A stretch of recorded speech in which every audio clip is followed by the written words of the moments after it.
Hi hello friends, welcome to my channel. ఈ రోజు ఏంటిదంటే రూమ్ లో ఉండి బోర్ కొడుతుందని చాయ్ తాగనీకి అయితే వెళ్తున్నాం ఫ్రెండ్స్. మనకు ఎక్కడ పోయినా ఒక తోక కావాలి కాబట్టి ఆ తోక ఈడే, అందుకని నేను తీసుకొని పోతున్నా. టీ టైం కి పోయి 2 జింజర్ టీ అయితే ఆర్డర్ పెట్టినాం. ఎన్ని టీ టైంలలో తాగినా ఈ ఇళ్ళ తాగినంత టేస్ట్ అయితే రాలేదు నాకైతే. ఆడ టీ ఎంత ఫేమస్, ఈ దోమలు కూడా అంతే ఫేమస్. మేము పైన చాయ్ తాగుతుంటే కిందివి మా బ్లడ్ తాగుతున్నాయి.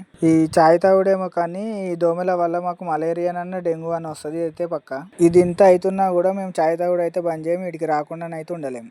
నేనేమో దోమలతో యుద్ధం చేస్తుంటే ఎవరికి ఏం పట్టనట్టుగా ఫోన్ లో వీడియోలు చూస్తుర్రు. అరే దోమలు కరుస్తలే వారా, అంతగానే ఏం చూస్తుర్రా ఫోన్లలో అని అడుగుతా. అరే మామ, నువ్వు నిన్న పెట్టిన వీడియోలే చూస్తున్నావు మామ అని చూపిస్తుర్రు నాకు. నిన్న పోస్ట్ చేసిన వీడియోలా లవ్ స్టోరీ మంచిగా చెప్పలేదని ఫీల్ అవుతుండు. నెక్స్ట్ టైం చెప్తా తీరా అని చెప్పిన. సరే మామ, ఈసారి వదిలేస్తున్నా, నెక్స్ట్ టైం రిపీట్ చేయకుండా చూసుకో అని చెప్పిండు. సరే మామ అని చెప్పిన. చాయ్ తాగుడు అయిపోయింది. ఇక స్టార్ట్ అయిదామన్న లోపల మా ఓడు షాపింగ్ పోయి కూరగాయలు అయితే పట్టుకొని వచ్చిండు. అజయ్ గాడు, హనీ గాడు. ఈ రోజు కేరళ స్టైల్లో చికెన్ చేస్తుర్రంట, రమ్మన్నాడు వీడియో తీస్తానికి. సరేరా పోదామని చెప్పి రూమ్ కి అయితే స్టార్ట్ అయినాం. వీడియో నచ్చితే లైక్ అండ్ ఫాలో చేయి మామ.